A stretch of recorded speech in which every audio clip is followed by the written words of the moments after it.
Ya. Ya lili, kau stay na. Katu bingung katu awal pa ia la selasa menatu. Ya dia bercari tadi tu na. Katu poin nak bela dia. Ya si lalapo ile ugo lau ya katu dalam dia pak solo dia ini dia piak belo kata ba. Ya pakai doi natu. Ya babala au pak tu. Ya ini pak au katu ba onga langsung aku mai. Manipulatua Benjamin Masimoto Williams ya Pak Mole sa ilua susuwan ni udo le lau Pak Mole ya apa po ile pula aunga o le tatu aunga le sua papa ia manipulatua ya heta tu mala ya suatu le udo le lau Pak Mole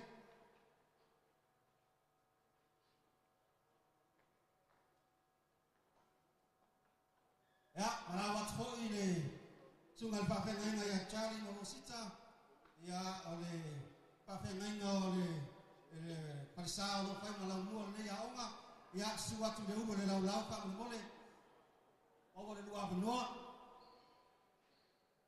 ya malanga mai lo sungale tai oleh tatu e kali sitele ya le sungale fo mai ya Fred Maramuta Persao ya suatu lunga le ulo le lau Pak Mole Kalau mau bayi le lua benoa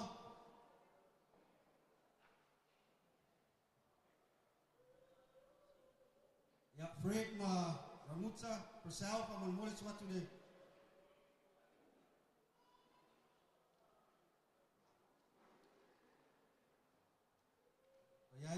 ya dengan cepu idea ya oleh ulama mai le tai yo ngatu ainga pole e kanisia nai tu le bai ya pau ilo na paletua line mika ya suatu le ugo le lau Pak Mole ole olo yai lo wa noa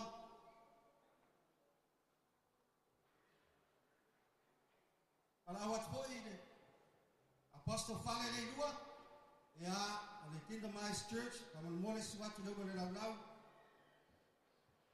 ala tatu pai lau ma pastor le weekend la sunga setu ereti ya suatu Pak Mole nunga ugo le lau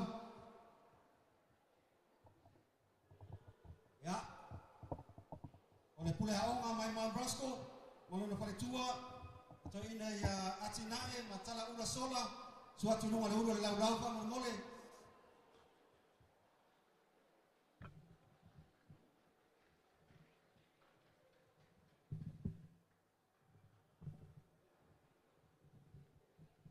ya oleh cai ya oleh Emmanuel New Zealand Australia Samoa langsung malele malpaletua ya loka Isaya ya suatu lunga le udo le lau Pak Mole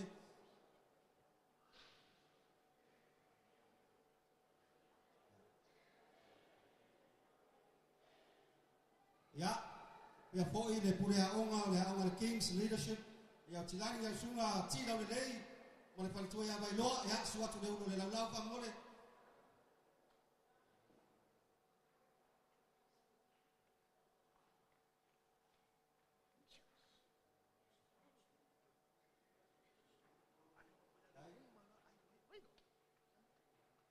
ya apa yang boleh pai bengalia langsung moapi tu au pai bo tahun mai ya suatu lunga le ulo le lau ya lo yai lo wa menua Pak Mole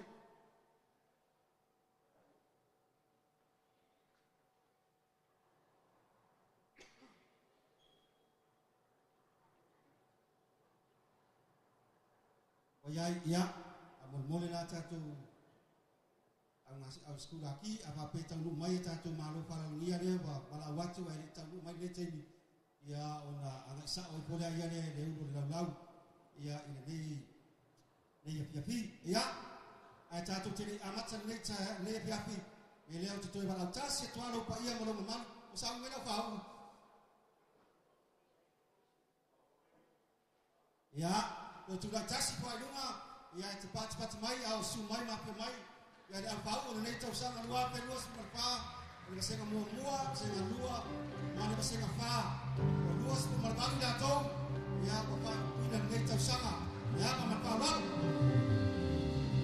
ya semua dua,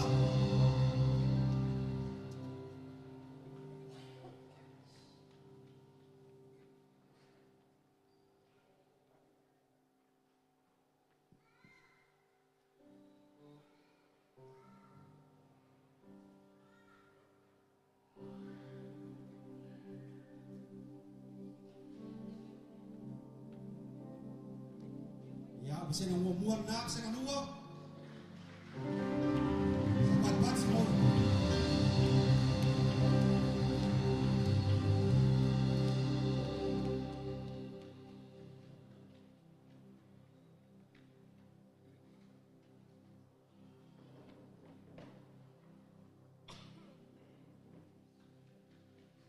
Ya, tentu batas yang awal bisa kedua. Bila dia dengan cedera, bila jauh batas sama dengan orang, ya, semua itu sempat.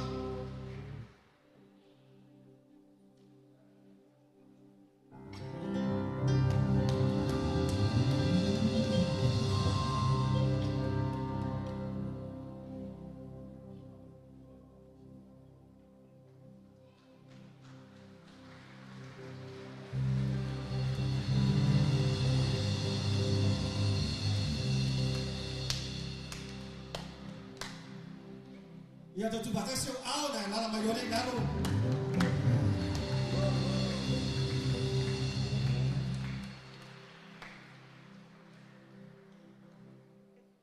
Ya, dalam lalu, after ceri lama, ya malam ya, satu ci amat sampai dia tua, melalui ini apa mereka lalu, ya, oleh abatu cacu, pengalutu, le sungai tu ina, kuliah onga.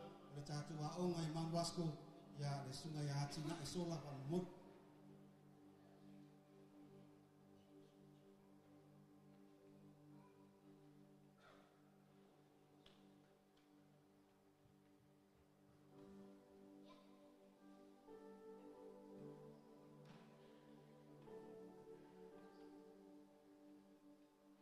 ya biar ini fiaf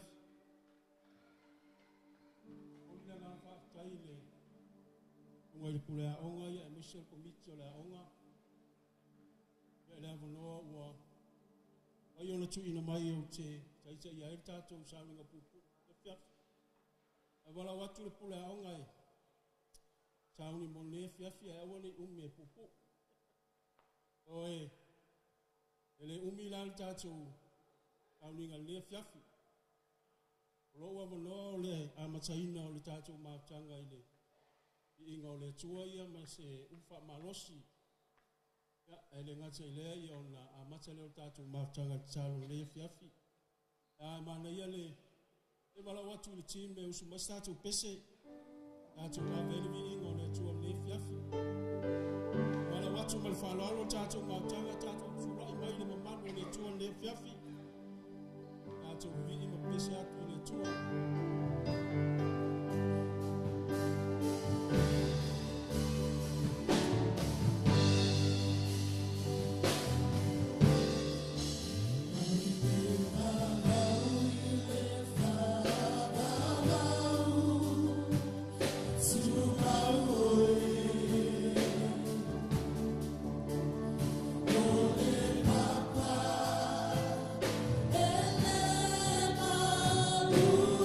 Ooh.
Tātou rala mai nalo whaafitai.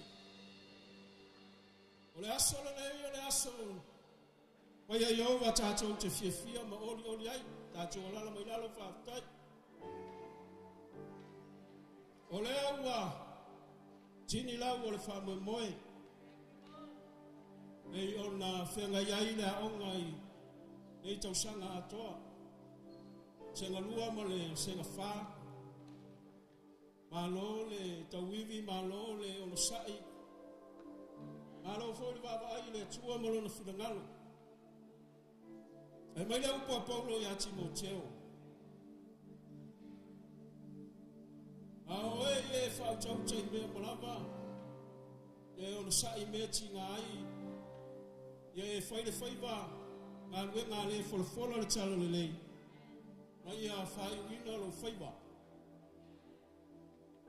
Nalo leo wa fai wina lo to faiva o onga ya o onga moni ele nga fa time le fa malo le vinga lai fo ile tua a upo Paulo ne fiafi o mai ya fa utau me malaba o leo wa a tawina tato o mau le poto wa tama mai fo i tato le upo le tua a no mo fa utau fa foi ina le poto mo le atamai mo mau ile au ya le au tu ai apostolo no na tari fa le nganga o le upu foi le mo tatou le aonga au so fa tu ia tu so lua i o le to o mai au tu so fa mai ia fa tu tai me uma ia o sai me tinga ai ela to o nga lua mo so swani le foi au ngalo fai ya ti ngalo le tua al fa tua ngalo pole tua ole e fiu pa e taia kaia baba ai le tua la o ia na te fa ato to ina i tatou le fa tua mai le vai ngalo le tolu ya e fai le ngalo le folo le tala le o le mission na tatou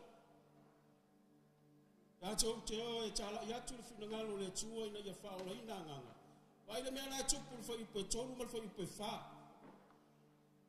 Aloa si la fia uma tātou le ia le tusi le apaulo le tari whale nganga o Timoteo. O le taimile nā o lewa iai tātou. O wheu taringa o tangata e whalongo i le upo le tua. Ia ai le tātou wa o mare launga atu le upo le tua. Langa le o tato ia taimi na le ta o le fiongo pa ia le tua o le fio fa longo tanga te le upo le tua. So le mafu anga na ta o ina i tato ile a onga o ina ile upo le tua. Ina ia o tato o e faile fina ngalo le tua ma tala ia tu le fa o tanga le tua. Ma Yesu o le mata ia lusu valu foi posu valu suiva lo fulu tu ina mai ata le pule le langi ale la langi e atu le lo na so yo to o e tala ia tu le tala le limba papti so atu so fo tabale alo male nganga pa ia amen o mai le fai unga le foi posu iva o te ia to foi ia so umalava o le ngata anga le lo langi e ui ana ti ngā ma whainga tārenga luenga langa aere tu la fo ina tātou e le tua. So oro sa ili mai le tua i le tangata e makua ke le ale loko. I keri siano e peo le awa apostolo ia no e tāla ili fina ngalo le tua. Na matua i liu le to telo le lalulangi o na la tu tala inga. O mai le vaenga muli muli o le upo Paulo ya Timoteo. Pa iwina le leilo faiva. Masani tātou e le leila amatanga al fai unga ia. I voice fai au e vava yaku esen me wanga iai. Hallelujah. Mua Whautauta le tātou i whinangalo le tua. Lona lua. O sa I meti ngā luenga le tua lona tolu tā la in wha o tanga po le tala le lei. O wala uina I tātou e le tua. Lona wha. Pai ule lei le whaiva wa o mai e le tua. E anga o lo whaatari mai le tua ma le tau e le tangata. Pa maoni le whinangalo le tua. So le upuna le tua le fiafi. A mata ai tātou. I le tātou maaptanga ni le fiafi o la tātou tatalo. Mātou a mata I la wafio le nei fiafi. Mātou a mata I lo vi inga wa o lo vi inga. E le ai lava sa tangata ola e tatau I ai lo vi inga. A le mafuanga fo I lea na e whai ai le tangata ma e tuu le nei lololangi. Ina ia maua lunga ai lo vi inga lo mātou o tua I mea umalava mātou te whaia. Le mātou whaaftai le nei pō le tua ona o I lātou ua sauni e whaawina. Le tau whitulinga whalea o onga le tua tama na iai taimi e tai ai. Iai whaafi tauli ma whainga tā le tau whitulinga. Ai whaaftai lo nganga pa ia. O oe lava sa e whaafoefoe ma e tau tai le tua. Whainga malanga whalea o onga le o tini ai lau le whaamoe moe le nei pō. Leo ua mātou ua mai. E whaao le a onga. Le sunga le whamai a peni a mina. Ai maise o le CEO o le aonga le tua tamale. O le tua ia Smotu Williams. O le pule aonga o whai aonga. Maise o le aonga o auna mo le tua. O le lolo Samoa o mātou o maile ni pō. Se i o mātou mori mawina lo le lei e pe i o upo le nei pese na mātou vi ai. Vi ia oe lo mātou o tua. Whaafetai mea uma. Hanga le lei le tua ma whaamanuia. O ile pule aonga ma whai aonga o le aonga. Ia ele ngata I lea. O auna ma whale tua ma e kāle sia o whaatanga mai o lātou tangata. Ina ia a o tawina ma ta pena ina. Leanga ia ile mission le tua na e ina ngalo mātou te whai o atu e whai malama mlu ma soo. Pāpati so atu ma whai atu I tangata ia ustai. I le whiau e tu ina mailo mātou o tua. Tālo le pō. Angale lei a mata ilo wanganga pa ia. Whai ilo wanganga pa ia me uma. A uma. Ona mātou whape atu lea maua lunga lava lo vi inga lo mātou o tua. O le mātou tālo le pō no o Yesu wa o le mala o tuai. Amen ma amen. Maftai.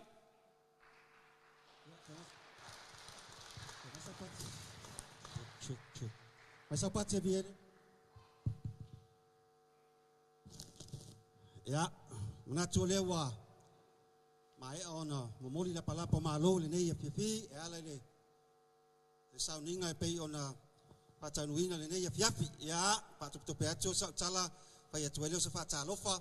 A o tula fono le malu nei fa mo le mole langa sauna utangia e tatou.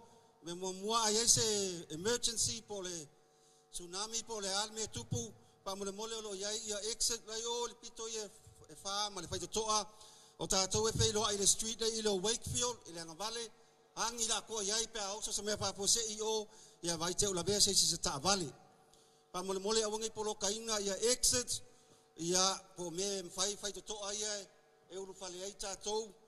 A whai o e paka I paka lang sama, ia move lau taa vale wha mole mole nei te I ua tou le nei a fiafi. Ole famoe moe le so ia e sale ulo tapa sale vape sale inu ia ai manao ai o fafo ato le palea ia petioso lau ta vale ona e sule lo fale e te vape ma inu ai famoe mole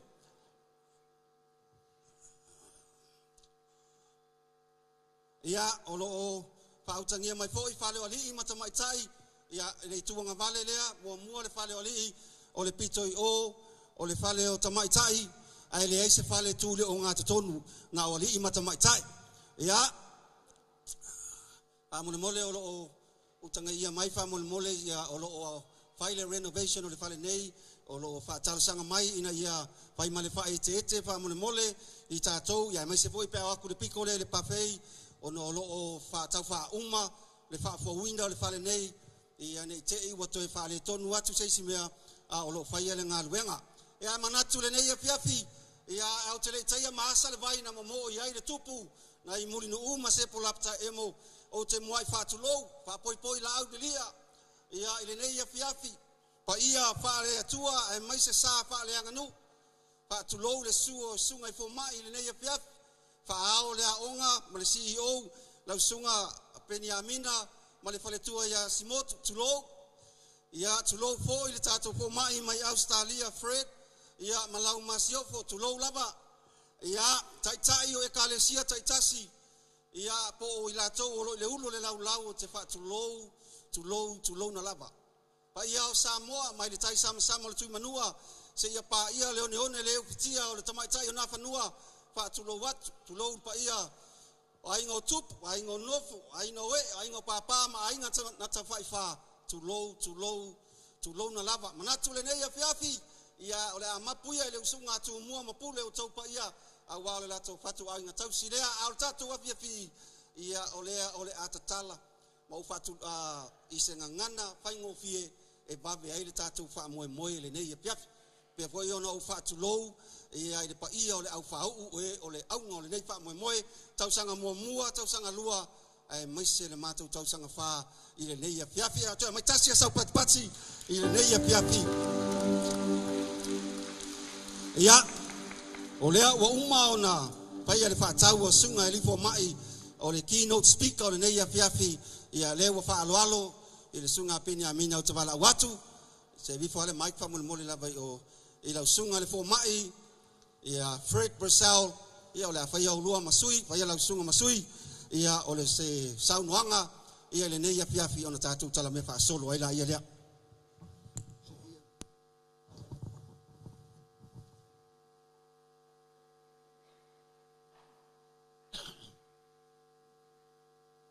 Talofa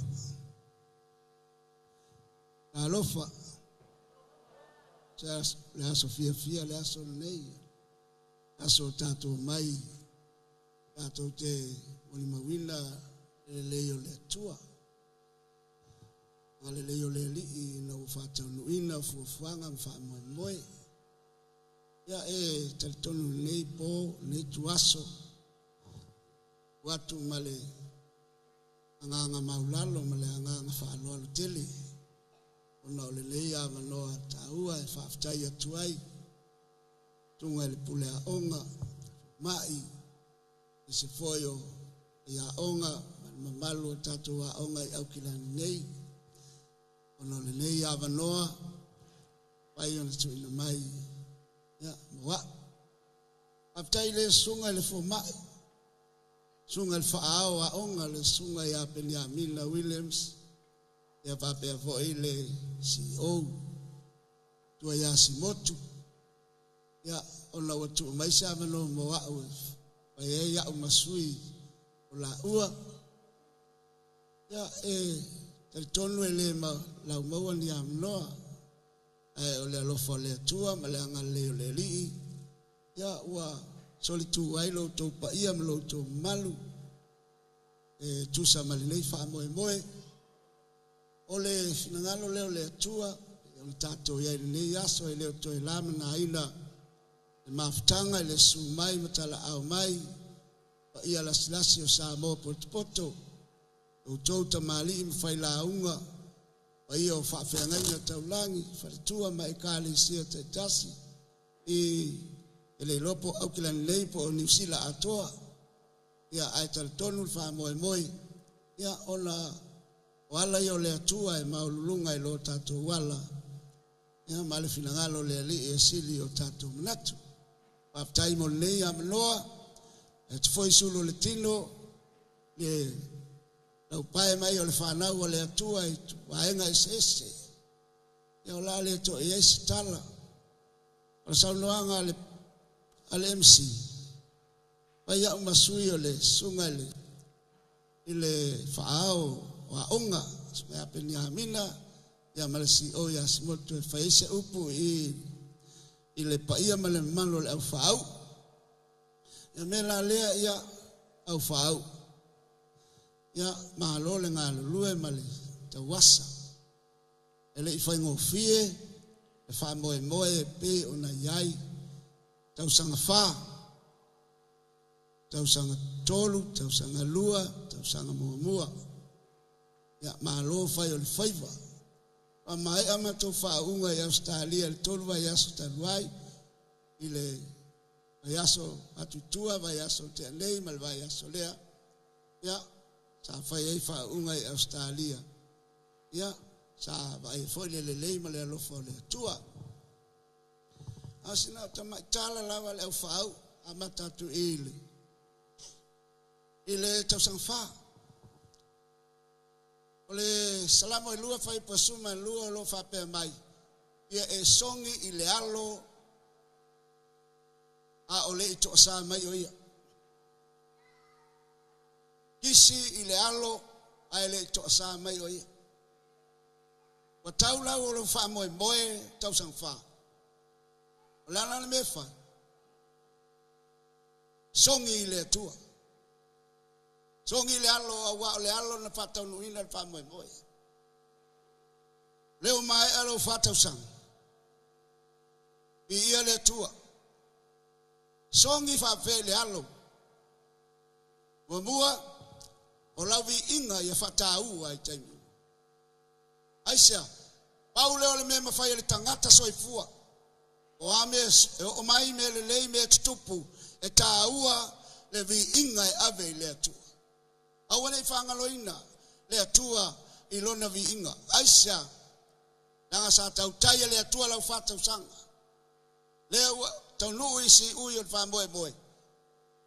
Ona onga le fiafile a matanga e songi le atua e ale lau vi inga ma lau fa aftai le li wa mai lau fa tau sanga ai sa tuli loa o le tua ile lofa malanga le le o le ma mai tu spaia o le vinga o le tau langa le tua so se time te fai se vi inga le tua e ao ina fa aftai ma vi ia le li ai sa nanga wa tau lau o lo fa moi moi manuia me uma ile fata si mai o letu haleluya wa wale o sia utaulanga pa pe atuai le tua fa tai vi ia oi o tau lu fa moe moe amen amen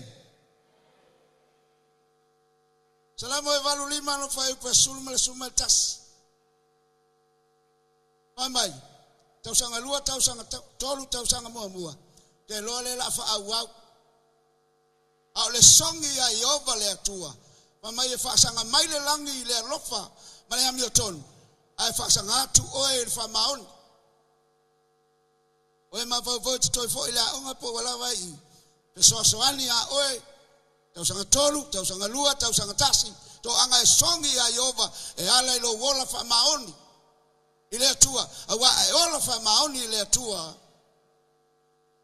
fa sanga mai fa malo o mai le lo fo le tua male ami o tonu le tua ya te fa tonu wai lo mana onga fa tonu wai me o mate mana oi ai mase o wa onga ia I watu tolu tau sanga lua tau sanga tasi tau sanga o le meo le upu foi le au tape a Samoa ale umal pe pe mutu waso ge tele le au pe mutu pai fai a onga le uma pai fai mata upu le tongia pai fai a luese me le onga fa tupu fa fita uri ito tono le onga e ngalo ya te oe le alo valawina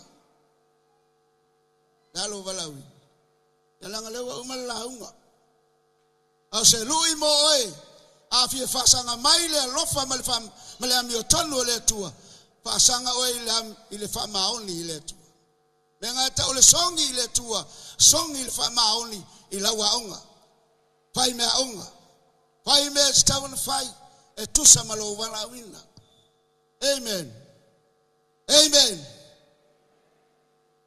haleluya ole me mulmuli mamaya ole fa maoni male amieton haleluya mamai wa fetayai le amiotonu male fa maoni male lof Hallelujah.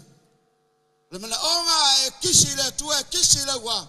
Kisi le fa maoni e te whaia le aso ma le aso. Hallelujah. Awanga me mga umia le temi nei. So se kalesia, so se aonga, so se kerusiano, so se ngata e fia manao ile li malolo pinangalo. A e fia maua le mamalo le tua, ma le manuia le tua, ma le poto le tua. To anga e fai le pinangalo le tua. E ale lo sa ili le li e fai le ami o tonu. Ai maise o lo wola fa maoni le li. Ya, au fa'au. Sa au ni lo lot. Lo anga e songi le li. Leo ai fa'afonga. Wala ye ui el tangata. A songi el tangata le tua. Avel sa ulanga viinga.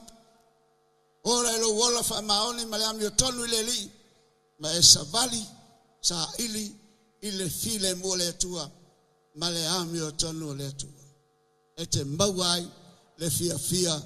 Mali oli wala na up tau ne anga lele tu le fau anga lele tu tato afia anga lele tu le ofisa sunga le pahawa onga CEO pa maluia yele tua ya sunga foi ya fa pa ia tu lo pa ia masa mal fal tua ula onga pe ona eta tua anga faya onga utupupu ina uto fonga wafe au leli ta pena I pe masaunia I pe halo mafana wa Samoa ina ia soifua mamaluia le fina ngalo le atua e tolu Samoa ai mase foi e tulu tato ai mamaluia mai le ia fiafi fa fitai mo lo wa manoa ia vi ia swa fo Yesu mamaluia le atua tato matanga no Yesu amen.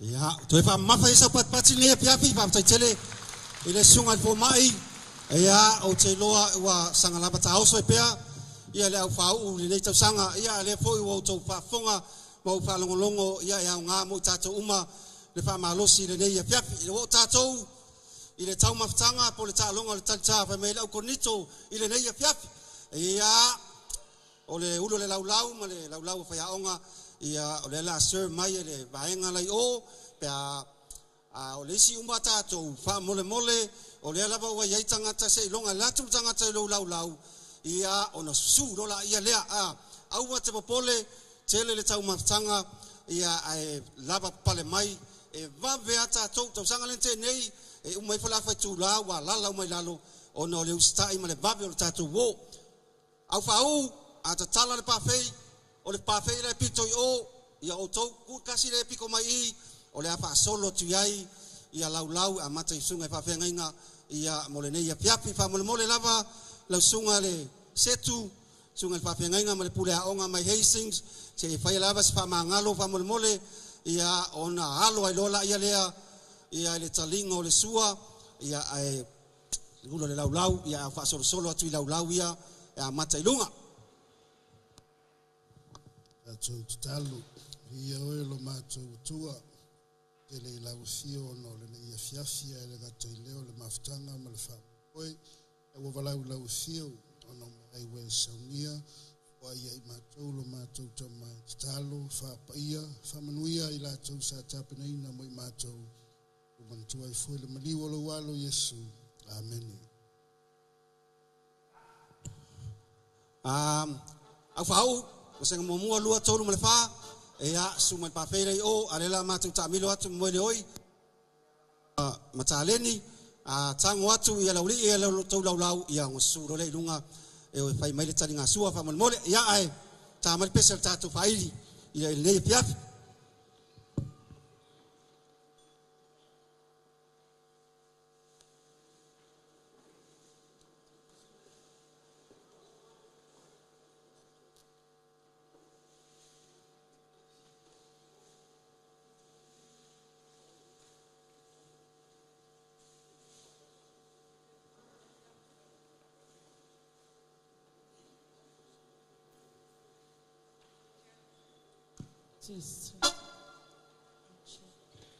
Testing 1 2.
Check.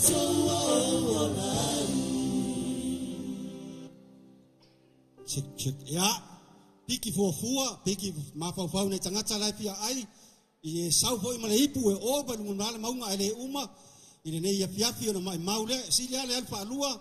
Pa tolu ia ele anga le mai ona fa uma lo tau mafanga ia.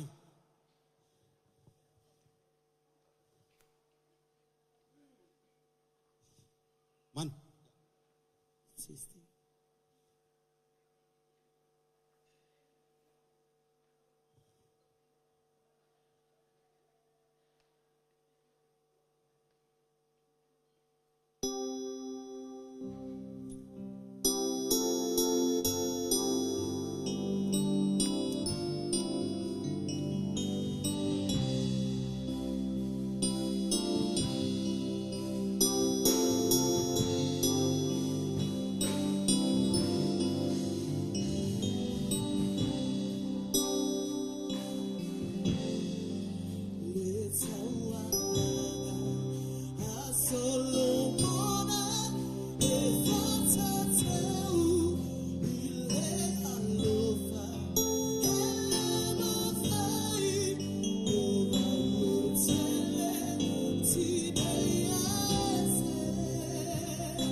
Ya, ngayon sa tuloy nga.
Malolo sai, toi titi lava so.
Malo lava fa tele lava malo lava le usta ia se pa matalanga ia le tar pitu wa lewa wa nga ya tu tatu lau mulmuli ia ai fofua ia me se tawea mai lunga tala no ifo awe te puno wa lava ia fa tele fa lava mo nei fiafi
Malo la sese, malo lava, aftai tato ainga, malo lava le sai, e o toichi lava so tato.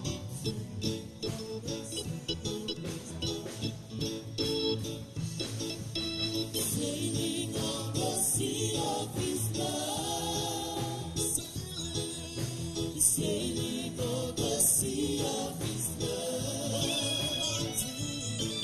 I'm free. I'm free as a bird.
Praise the Lord.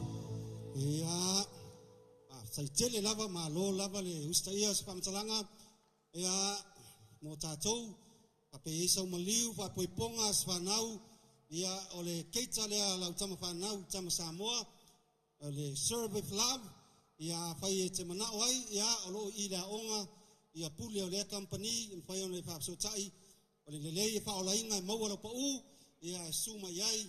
Ia, amana ia foi ia pisinisi na ia tatu tangata Samoa.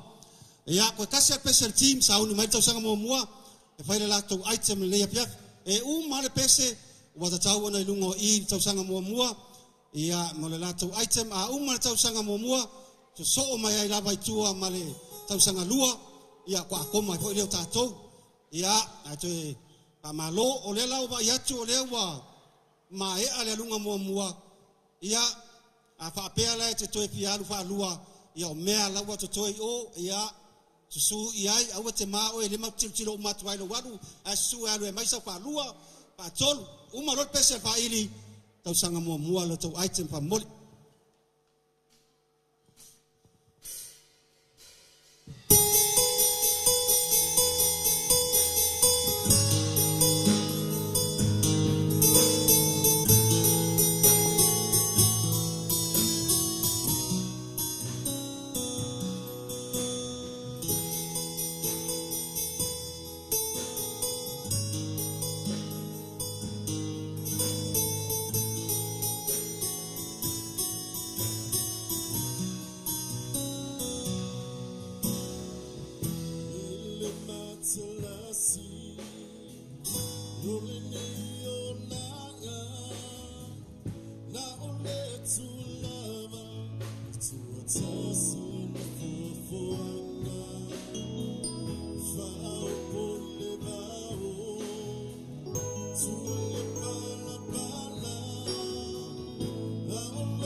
Ia, whaatele atu le Prince of Peace. Ia, le latu kalisia le whaili o lo whaongaina le leia piapi. Ia, mo tātou whamoe. Tausanga mua. Ia, a umar tausanga mua. So to ia tua ma le tausanga lua whamole. Ia, na babae foi do foi.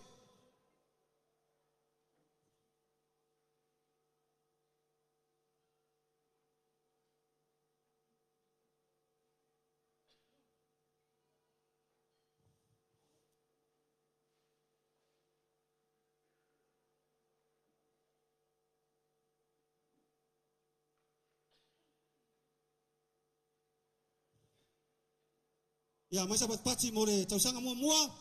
Ia, pawar mele seo lam sama Wellington a lewa okay ya me uma. Le tausanga mua ia ma le latu ai tema.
Mai sa pati tele mara tau sanga mua.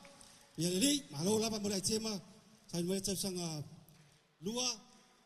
Ia o kau fa ya ko ele kai mer t-shirt. Ia awa pule ele kama lo makua ia mo sok wa yo. Ele la se me o iai e tanga me uma lili. Ai ele kai a le lo to toile ponga tau mafa.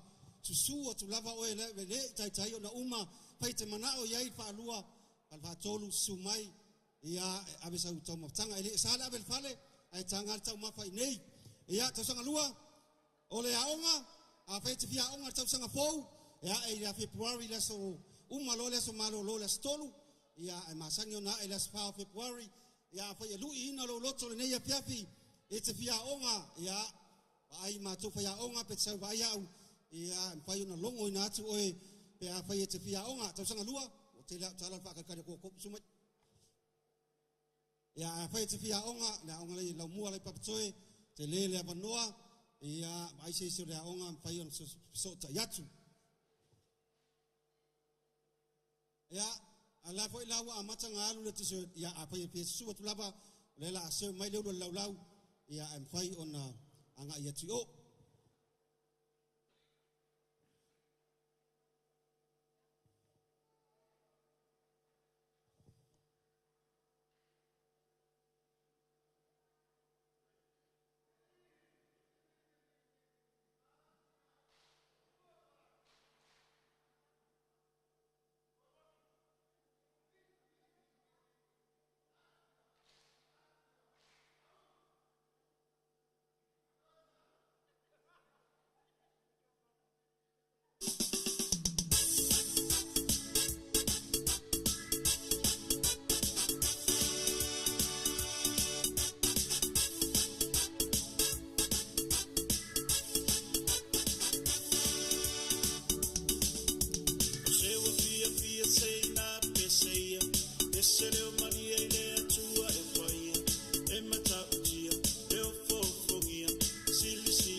Ya, masa patpatsi mole.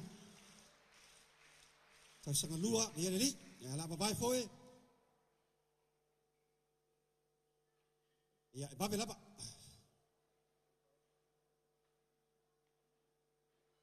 Ia, onai fai longa la itia, mo tamaiti o le aonga, ia ua mawa e tele le lato psosoani, e au noa ma se, ai atu ia se wha matalanga, fai mai lava i le mua le loto le tamaititi aonga ia, e le o tau wana wina, e fai atu ia le aonga mea mai, ia ai fai a le loto fuote eifo, ia e mātou tele tau fo i eini fai longa, ia le fatoa o le fiafi le nei, e fia amana e ina, ia lo lato psosoani, ia i te tonu le aonga i puti, mo mea umalava, ia e fai te tonu le aonga. O le whailonga mua, a lau atu la, ia le lau siwa mai foi ma oe sa bakula price. Paili, o ready to go pese. O le ia one, o le class of the year, o le ia one.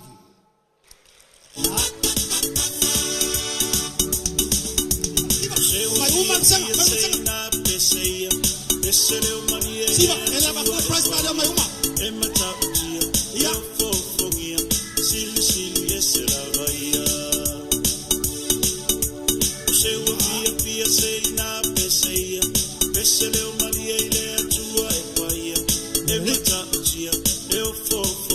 Ole, pai longa lea, la lata pau wale mea na maua e le tausanga mua, to a valu to maiti na uru whale atu la matanga, o lea watini le fo launga le vasenga lea, to a valu wale iai, o vasenga vasenga lua, vasenga tolu, vasenga wha, lata le tautulinga, ale vasenga wha, vasenga lea, peita iane, e iai ta maiti o vasenga ia wa, pa uria le lato fo launga, wale o mai wha moe lea, ngaro to valu wale nga sao le lole o ile vasenga lea, ia lea o mai nea piafi, wha wina po ile to valu.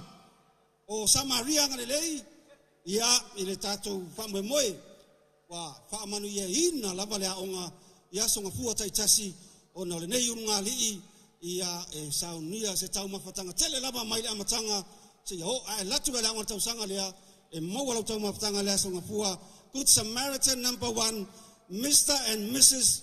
Isone, Luca and Fuilima. We serve with love. Sumai, kamala ko pese. Ya, siba. Hallelujah. Ai pia maua se keira, lewa ia. Sunga Luca.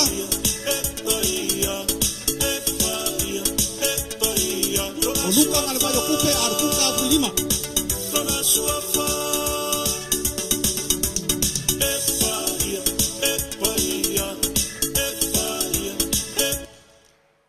Ya, ole si Good Samaritan ta holia, mai lava le amatanga yo o mai lava sosani le pitia la onga, me se foi fa ya onga, ia ole tamaitai o Debra Tabita Asa. So sosani ia le ta mafa ole a onga. Ia siba Debra, siba. Ya, ai siba na. Oso idunga mavi ia teia, cha cha olo na paia.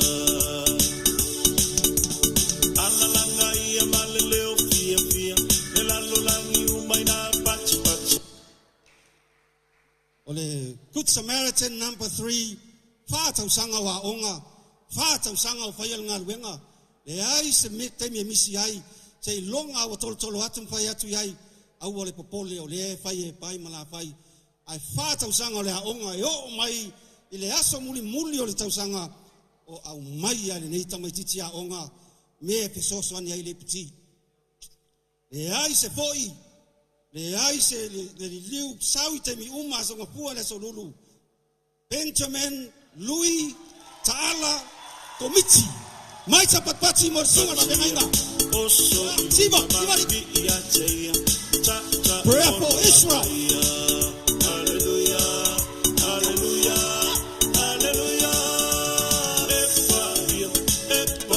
Fata sanga. Vaya sunga na bengainga na benga. Ole anga lei da uma.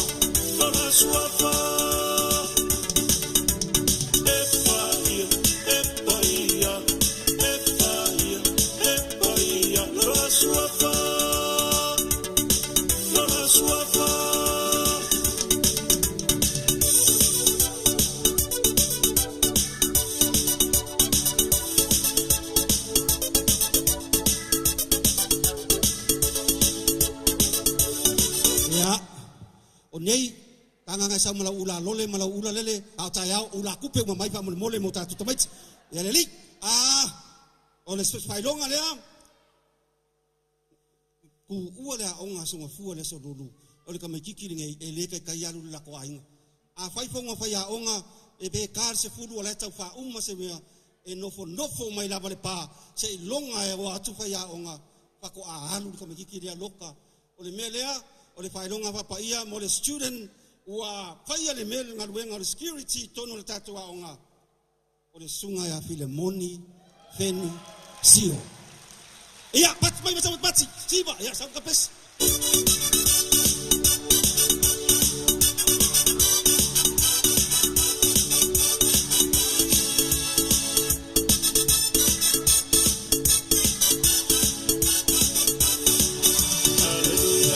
Mahela kamale mama akirembe haleluya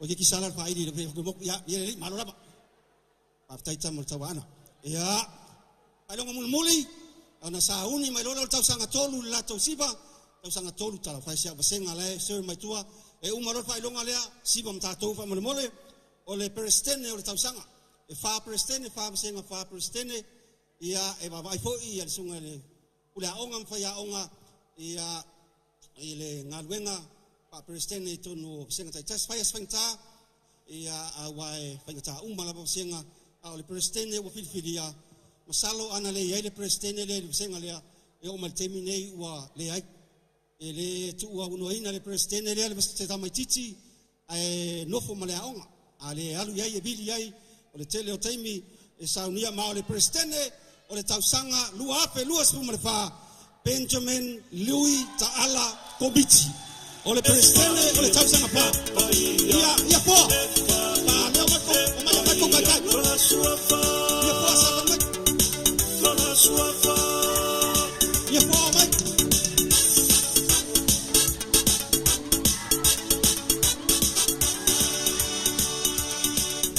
sole você mai ya la sua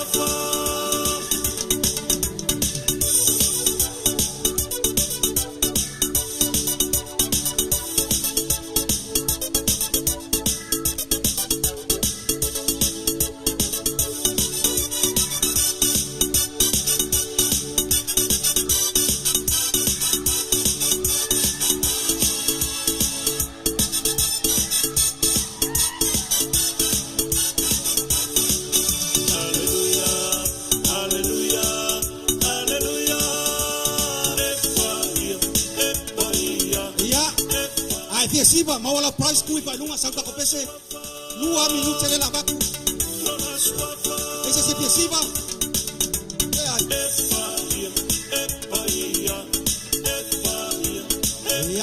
ya se lo ya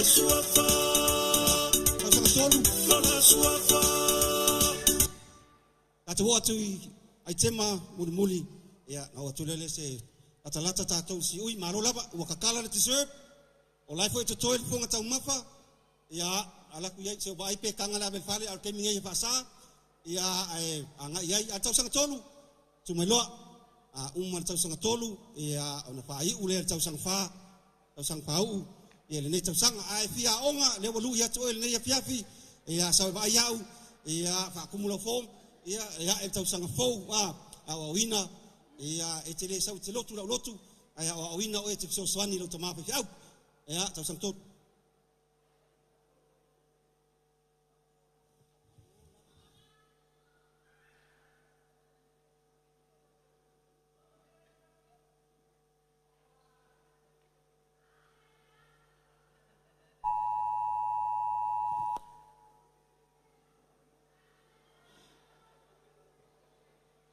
che mai se pati masih obesenga le lo opso swani ila ngase sei no sa maftanga le ya after tele lava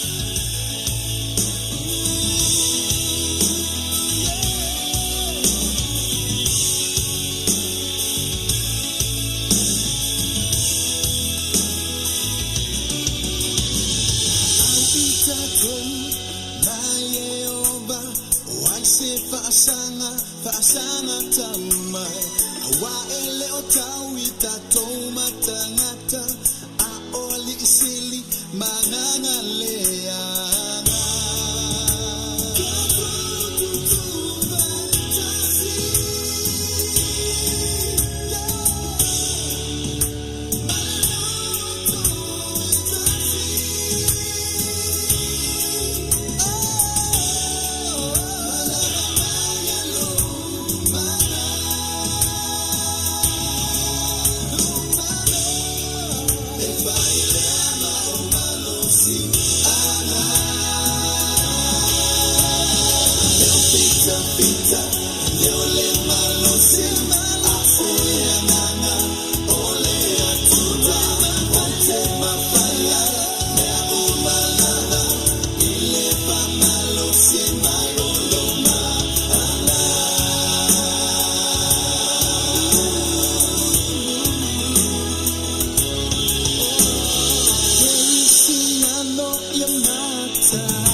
Ya, coba mapa yau au ile piapi wal biseng tolu. Biseng ale na uma tunei ono le kalisia SLI assemblies ye mal pepe au metisi le sasi ba mai lunga I lo wingal tata wa onga tus pa ia ele fa pito au ngafa se fa se kalisia ia pe afa te fia onga ele pepe au na I ole malon fartua e pepe au le kalisia metisi ia fa te fia onga tau sanga fo sumai ya ole wa ye la vertisud lo foi tu o ole launga fa sai ale onga o le la fa pese e le tausanga fa o le moto le aonga enter to learn, go forth to serve. Sa we au ina ona watu le te au ona e foi ona yai na istama mten tuai o le aonga ia le la mai le ia pia pa tele ia le wa I u le fata usanga le vaenga le la wa uma le learning, and now it's time for serving. O le time le au nanga o ai lava le fata fai tau langa o lo au na yai e mana o mia la le mea ta ua le au hina ia I loa ona au na e usta I lon tama malona tina pa le nganga. O sanga fa tu batasi o au ia mo le tau sanga fa ia I le latu item o le amo moli atu ai fa tai ala fa u I le pa ia la silasi o le tatou maptanga ai mese la vala ulia.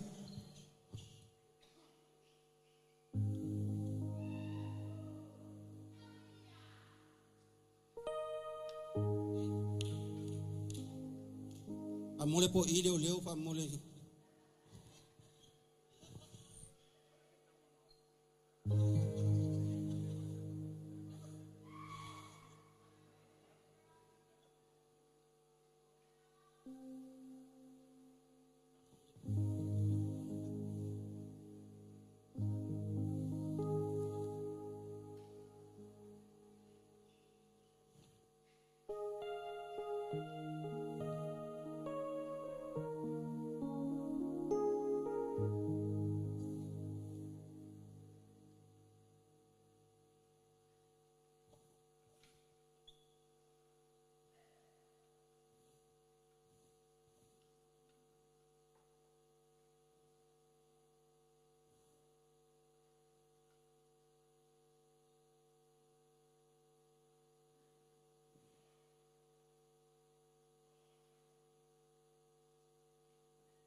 artist.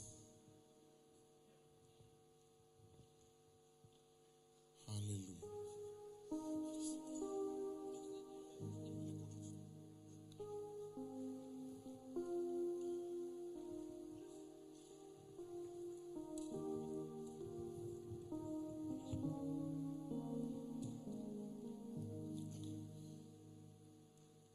Malulu atu le paia o le anfia, se paia le whainga luenga, se tau whatulanga atu le, pe se te ua le maua mai e nei o tātou ainga o lo mai mo mai, penga tu whailangi, e pe ona sau no le fonga le aso, ia e tau te le to e sila mai nei, fōlinga ma fōro au tutulai atu longa nei, sa mātou te upu ia, muli a toile nganga whaafitai, Pai fitalenga ya palauli musui o mātou waenga, o senga whai waso, a te se upule ne e fiafi, aftai.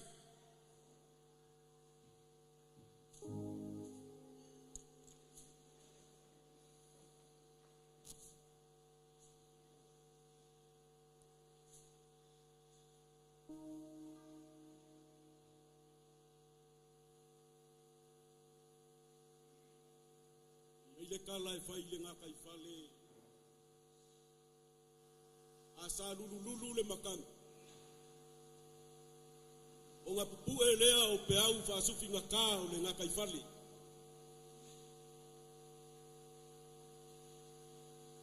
A ngā kua lea ua aea o ngā pae.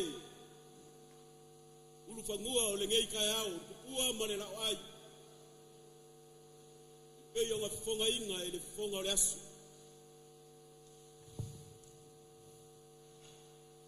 Kalikongu whai o lea ua, filu ai le basa I ngā wanolongo le kaali I o le ngafo. Aua sa I kumu le baa o le kaukai sa whangoka I le sao I le whaiva o le liuloa. Mafua I sea, Alele. Wa kingi kau lau o le wha moe moe. Lele wa kau whai puea le makila ma le ofeloa. Le alofa whai vāvenga o le kapa au sili le langi. Wae ui se ko whaanga li liu. I le paia o le mamalu, le whaao, le whapefoi, le ngofo apule ma le mamalu o le au. Anga le au le finga ngalo o le akua. E au sanga e le whai au.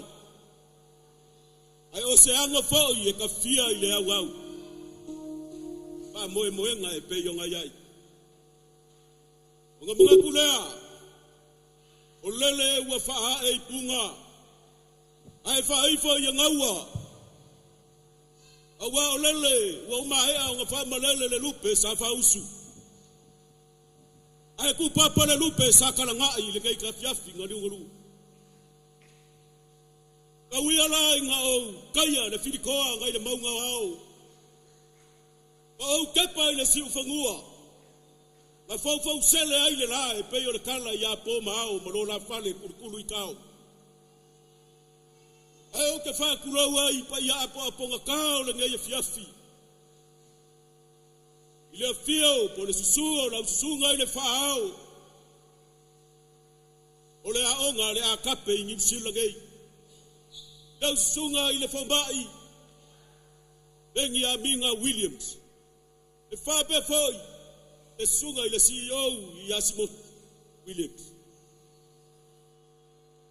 E whapakupupu e sa mako leo e whai a iau. E wha leo le nganga whawhikai e whai masui. Ma whafonga kau mamoni o le kangapu le aonga. E sunga i a kale varia tu inga mala. Ma le whare kua i a hena o ma kua le aonga le a kape au kilangi. E whape whai le paia maua lunga i le ngofo whawhianga inga e fia. Oe, sa o lako whai a onga inga le upu i ko kongo le a kape au kilani nei. E mamolia i le nganga o le whawhikai kele. Le nganga e malie, ma le nganga e kumu i le fia ma le odi. Le ngeia fiafi le sumai o le paia o le au balaulia. Tau susunga i le whahao o le aonga. Au susunga i le lifo mai ma le wharekua. E whape whai le paia maua lunga i le ngafo whawhenga inga fia. O au kou wharekua o e walongo sa ia le wala waku ma le whakala ulaku. A le kamapu le aonga e whape whai. E a kape i au kilangi ngai. E kusa ai ma le wha moe moe i le so.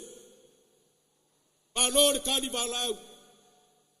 Wa maua lunga le so ma le wha moe moe o le a kape i au kilangi. O ngau ko wafi fio ma susu mai. E pa ia o sa moa wa poko. O e wa mori mawinga ngai aso. I kupu makamali. O fale o polu ko kofi, o fale o polu o kofinga. Pa fikai le kari wala. O mawalunga le fa moe moe o le akape ngai ko sanga. O ngau loko wafi fio mai. E fa ia ilo leo. A fonga ka uma modi o kamapule. Fa leo le vaenga lea. Ai lei whakinga inga le siva. Muli ale kausa o wha. E le ngalo a fi ai sionga vau.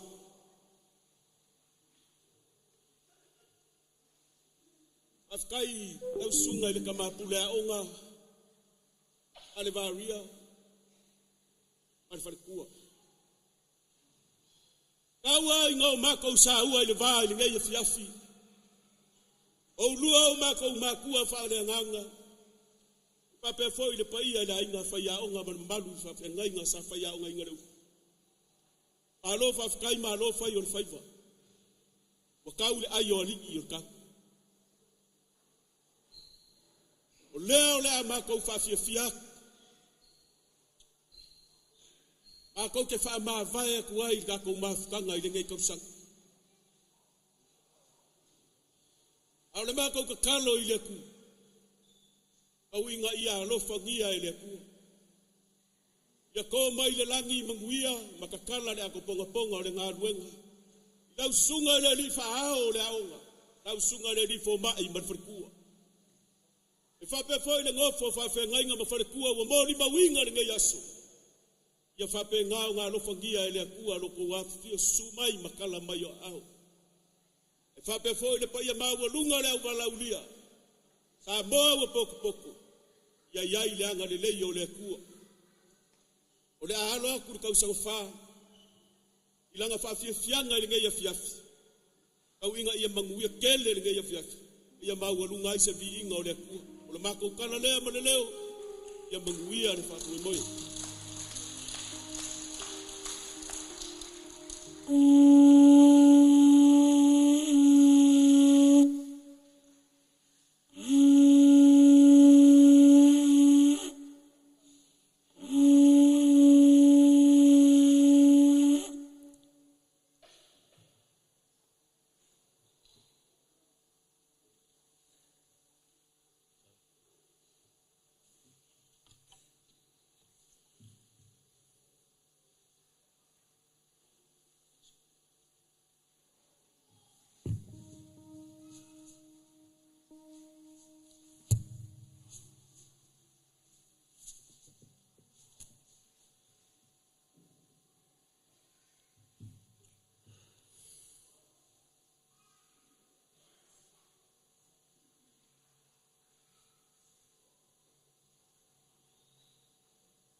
Ya coba mafai aon le biafi. Ai sapat paci. Alava toto ya le foi wa. La cha cha tol si ui. Ole cha to famo mo le ya biafi na ona o longo puili. Tai awa en le tula se fulu. Ya ai le sauta ya longo winga ngan me ai ya le ngai sawa le biafi. Ai sauta ya o sili ya kuisi ai tema le afati no ina la sauta ya o. E basenga na ta si lua tolu me fa. Ai cha to fa longo longo e foi upo le li. Le tula se fulu e amatai tato pa mo moe le aso atai ao o ngalo e te fia onga le lava te tala le vanoa ai se si o fia onga ia ele uma tato fai nga mea o le vanoa fa auro nei e tu inatu ia isi o matu tamapule ia le ia ele lo sase lua ia mos fam talanga le ia piafi ia le o mai atu au lunga nei a fai uma tala fo mai ia mafai le tatu te talo ia asuatu vai malu poema le asala sefati wale tau tamali le fiafi malu ave fale uto ngalo ai fa tele lava e mo le tatu fa moe moe ia batu le vanoa ia mosunga li po mai ia na fai ule kalevaria ia ile nei fiafi ta lava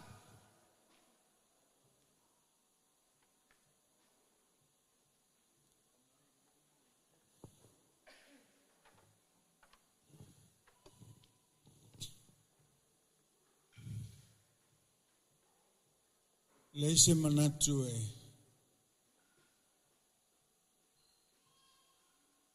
te mausa avano e fai toise fam talanga ile tau finga tau nanga le tungoi te tai le Church of God Sunga voi le Prestene o tato laumua I Logan City.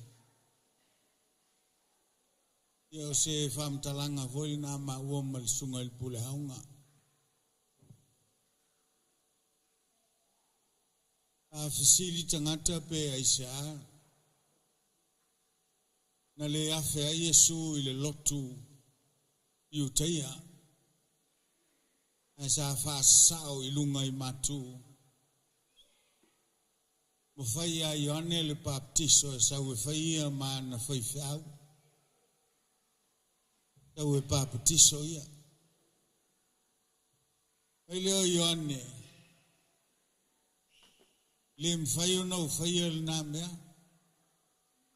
Eo ai no noa o se vai le mwhai o nau tala. E mai Yesu. E ao no whātau nuu mea tonu uma.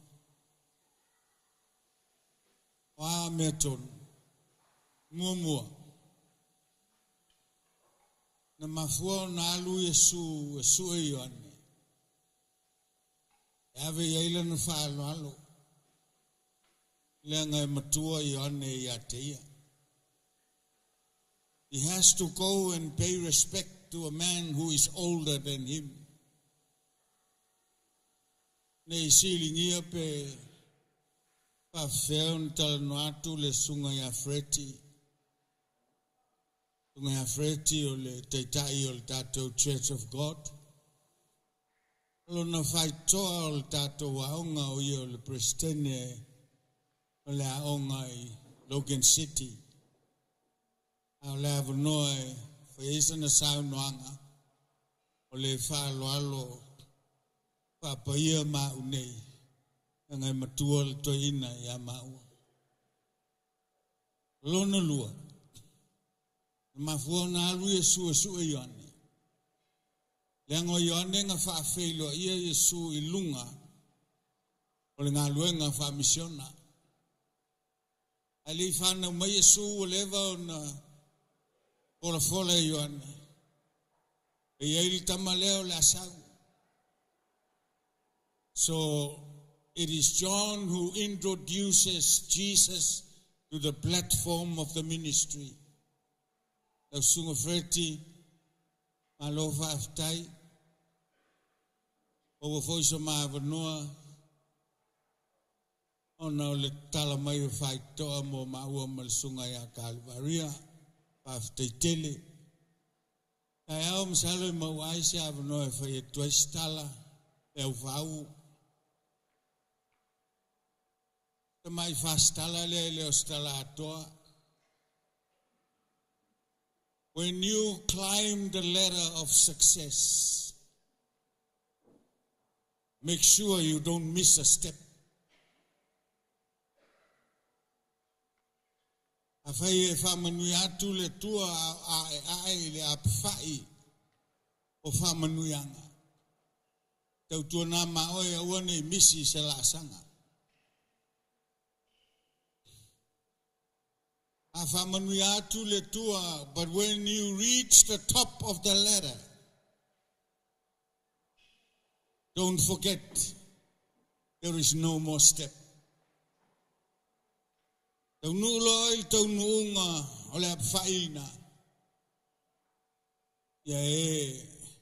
Manatua eleto ya seisi la sanga.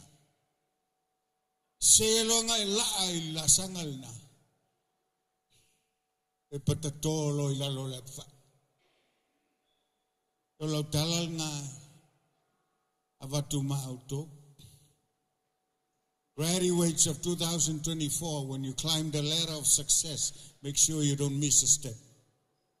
When you reach the top of the ladder, don't forget there is no more step. Lo fa maile tua. Paftai tele ni fiaf. Ele ngata sunga ya freti. Au tai o tatu kalesia lo tatu mafuta. Malofa aftai. Kai vele sunga ya pule. Mais foil tinale. Apostolo tatu kinda mais afale. Ala vale kalesia. Tātou tūtua fiai, e nei malanga mai ei le fiafi, tātou Assemblies of God, DOC, o tātou maola, pēr le kālesia e tala au mai ai, moli atu le nganga whaaftai, whaaftai e wā e te le mapolotu, whaaftai e wā e te le taulangi lotu, e avela u whamua mua il malo, suli tātou whatasi makariso,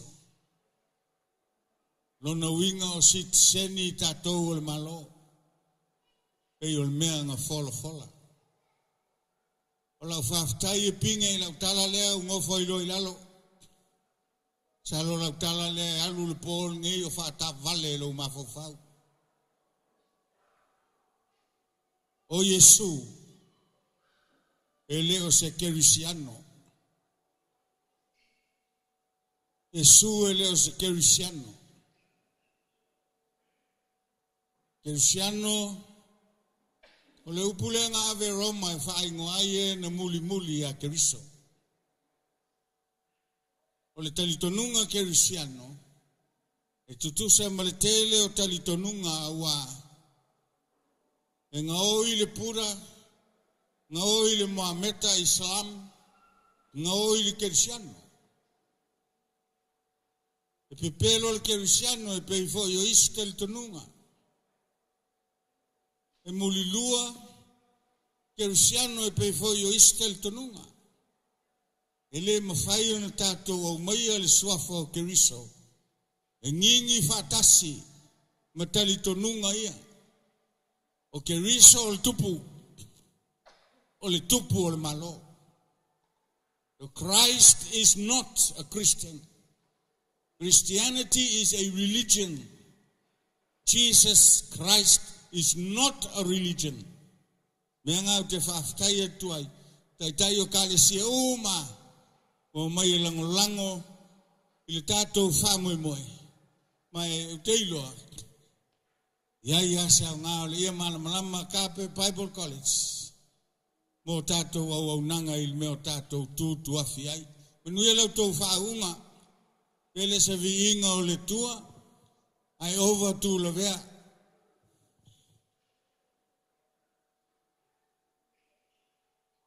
Ia, o tō inga sau noanga wa pe nei tau te fia e pati i le tupu. Ia, ai le tō e whese si tala, wa atu le pa ia o le malo whanonungia. Ia, ai na ona sau noanga mata no fia, whaftai lau sunga le whamai. O nei o nanga le pe ona sau noa le MC le neipo. O le serve with love, catering. Ia, te le langa le soani me whaia tātou ainga mai ka le sia ma whapotonga foi. Ia si sila i le sunga le whomai le ia luka ma lona whalitua. Ia i se kār whapenan so tai pia whaise wha se manaonga po se lalawa le tūlanga e whatino i tono ainga. Olo i whaile o nanga le olo puel tātou whamoe moe o le Global Kingdom Television. Ia olo i sunga ia Mike le whaima whaia onga whel tātou lau mua. Ia, pe ai mana e pue se whamui moi. O lo i voi leo unanga sa ta pena ina le tātou whale, se mai se pati mo au unanga nei whamui mole. Ia, o le au unanga le tina o le aonga whaatasi ai mani whalitua i asu lida, tui maunga, ia o le sui whaife au o le Kingdom First. Ia, a whapete mana o e teue le vaenga le, ia se whamui moi, o le taungo fia ia. E noi te le moe o kilani se whamoe ta pena i se afe, po se afe lima se lau la, mai se pati e via i le tua. Ia e fia manau mia la, e ona whasota i mele o le tina po se au pele le o au tafa. E da tu inga mala. Ia, o umatala o le nei po, a usu le pese le tausanga whaftai lau sunga pen, o whalonga tu pe lau tangi. Ai toi pese mai lo poi pe o le tangi a o wita. O toi mafau fau li tele o teimi te whaia toi li tau senga. Ai o le a o fia pe a o tau whau i le leanga o tau leo. Ia ai whawhetai tele lava. Vi ia le tua. O le e uma lo le tatou te talo le la fersunga ia pule lua. Ia ona tu muri lo le tatou malo fa se malo longa. Ia ita pena lo tatou fale tatou malo lo mo tatou fa moi. Ia sausi se vatu le mai ki sunga ia pule lua. Ia fai o tatou mafutanga ne fa fil te talo. Moi.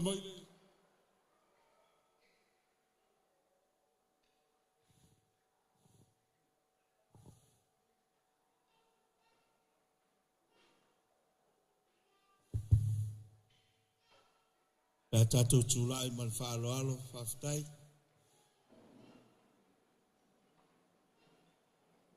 Lo tanuna o fanaua walele o I le vasa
Tonu nei afiafi sa e amataina e foi wa e fai uina me uma ile manuia pa fo ia tuai le vi inga I lo swafa ali tonu wa e fa manuia e matou le ulufafo male ulufale ali tonu e tele tu ua e matou ele tu lafo ina lava e matou ali tonu alo alua e o matou lunga lo Ula Yehova, alo mala malama lo matou atua.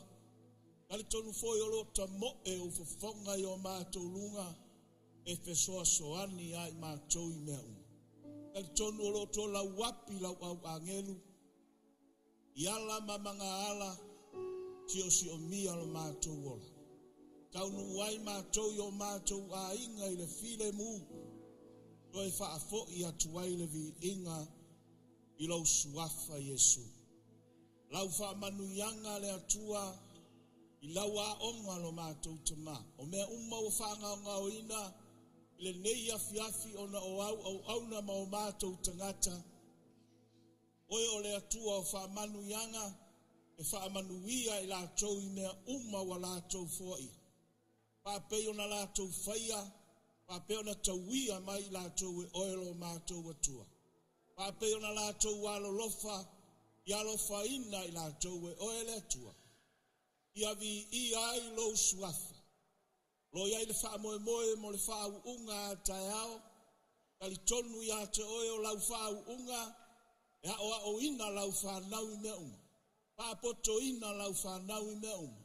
Patumu ina lau wha nau I lo mana lo mātou atua. Ina ia le ngata I nei le wha unga. Ia whaau pe lau whaau unga, ia I la tolo mātou atua. E tusa o lau fina ngalo, wa e wala au ina ai la tau. Pa ma ngalo I mātou, iai ni o mātou se mani o mātou aleu, pa whaale tonu le li iei, pa ma mai mātou. Ai tali tonu le nei afiafi, o I mātou o lau whanau, o lau nuu I mātou, o le lafu mamoe ua e whangaina I mātou. A waele lei o Yehova e whaavavau lo walofa. E o atu lava lo whamaoni lea tupulanga. Ma lea tupulanga tali tonu o lo muli muli mai ai mātou. E alofa ma leanga le lei o la wafio. Ia so le mātou wola. Se yo le whaavavau lava. Amen ma amen.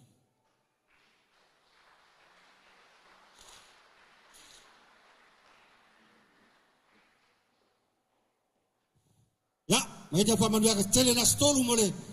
Tato banquet le papi hip hip hip. Ya, bi ele ya tato fopulanga le wa tala fi le. O tato tometia onga ai wa ai ona to tawa inga le na mai pa ma vai ai 10 minute le lavatu. Pa ta fato fai fa tai ai do mai. Mai lo la ye teu.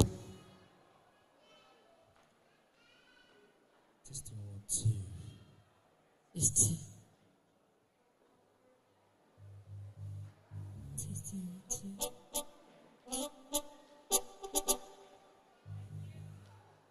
testing once.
It's